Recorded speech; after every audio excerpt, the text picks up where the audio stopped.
What's up mga kuys? Welcome to my channel. Sa channel na to, pag-uusapan natin ang Angel Densetsu novel. Kaya kung hindi ka pa nakapollow, mag-follow ka na para lagi kang active sa mga ganitong content. Maraming salamat nga pala sa mga solid supporters natin. Sana ay dumami pa kayo. Dahil kayo ang dahilan kung bakit ako sinisipag gawin to. Kaya naman wag na nating patagalin. Ituloy na natin ang kwento ni Kitano si Ichiro. Ngayon nga ay makikita natin si Kitano na nagpe-prepare para sa pagpasok niya sa school. At habang nakatingin siya sa salamin, nasabi niya na lang sa sarili niya na ang sama talaga ng buhok niya. At hanggang ngayon, misteryo pa rin kung paano niya ito na mamanage. At oras daw talaga ang inaabot sa tuwing aayusin niya ito. Nang biglang napasigaw si Kitano. So dahil lang halos wala na siyang natitirang gel para ayusin pa ito. Nasabi na lang ni Kitano na ano daw bang gagawin niya dahil hindi siya pwedeng pumasok na ganito ang itsura niya. Kaya naman pinagtsagaan niya na kaysa pumasok siyang nakatayo ang buhok niya. At habang naglalakad nga si Kitano papasok ng school, kitang-kita ang pagkabalisa nito. At ang mga taong nakakakita sa kanya talaga namang hindi maiwasan ng matakot. Sa totoo lang mga kuys, wala naman na talagang bago doon. Pero iba kasi yung aura ni Kitano ngayong araw. Kabadong-kabado na talaga si Kitano dahil iniisip niya isang maling galaw lang pwedeng magtayuan ng mga buhok niya. Sa di kalayuan naman, may tatlong lalaking nag-aabang kay Kitano. Ang sabi ng isa dito, paparating na daw si Kitano. Siya daw ang nababalitaan nilang nakapagpatumba sa leader ng Hakon na si Kujima. Sa mga hindi nakakakilala kay Kujima, isa si Kujima sa malalakas na karakter sa istoryang ito. Si Kujima lang naman ang leader ng Hakon High. Kaya naman sabi ng isa sa tatlong lalaki, kung matatalo nila si Kitano, mabilis sisikat ang grupo nila. At hinarang na nga nila si Kitano, habang si Kitano naman ay puno ng pagtataka. Iniisip ni Kitano na sino daw ba ang tatlong ito dahil wala siyang pwedeng aksayang oras sa araw na to. Habang ang tatlong ito ay gulat na gulat sa itsura ni Kitano at pilit nilalakasan ang loob nila. Sabay sabing, ano bang tinatayo-tayo mo dyan? Magsalita ka! Pero si Kitano nakatitig lang sa kanila at balisang balisa talaga ito. Nasabi na lang ni Kitano sa sarili niya, gusto nila ako magsalita pero kung ibubuka ko ang bibig ko baka tumayo ang mga buhok ko. At hindi nga nagkamali si Kitano dahil nang subukan niyang magsalita ay agad tumayo ang ilan sa mga buhok niya at naging dahilan para sumigaw si Kitano ng napakalakas. Agad naman tumakbo ang tatlong lalaki sa takot dahil akala nila papatayin sila ni Kitano. Sabi naman ng isa sa mga nanonood, si Kitano lang daw ang kaya magpatakbo ng kalaban gamit ang pagsigaw. Maraming nakakita sa mga nangyari pero maling-mali talaga ang iniisip nila tungkol kay Kitano. Ganon din ang mga nakakarating na balita sa principal ng Hekakuhai. Dahil ang pagkakaalam ng principal, pinatumba ni Kitano ang 250 estudyante ng Hakon.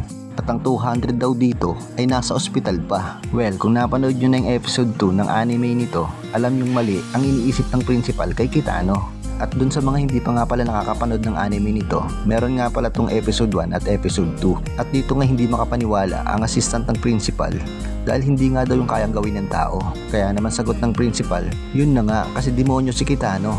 Naputol ang pag-uusap nila na may biglang pumasok. Ito pala ang bagong teacher na pinapunta ng principal.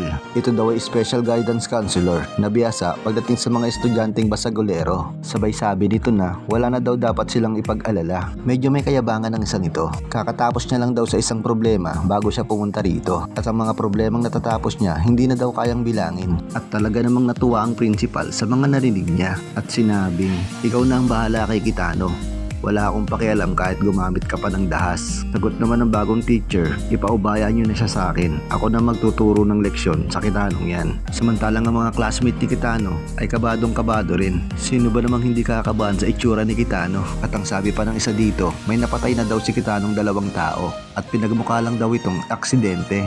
Habang si Kitano naman hindi na maipinta ang muka dahil sa pagkabalisa. Sabi naman ng isang estudyante, mukhang bad mood daw si Kitano.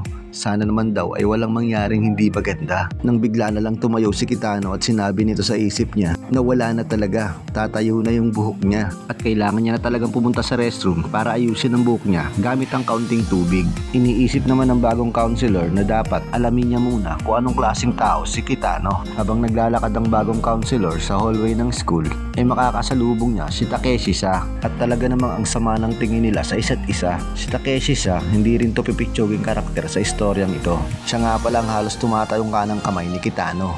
Kaya naman nasabi ng bagong counselor na hindi basta-basta ang isang yon. Hindi daw normal na estudyante si Takeshi-sa. Habang pumapasok si Takeshi sa school, napansin niyang wala si Kitano sa upuan niya. Ang di niya alam, sinundan pala siya ng bagong counselor. At ang sabi ng counselor, hindi siya nagkamali. Si Kitano nga ang estudyante na yon.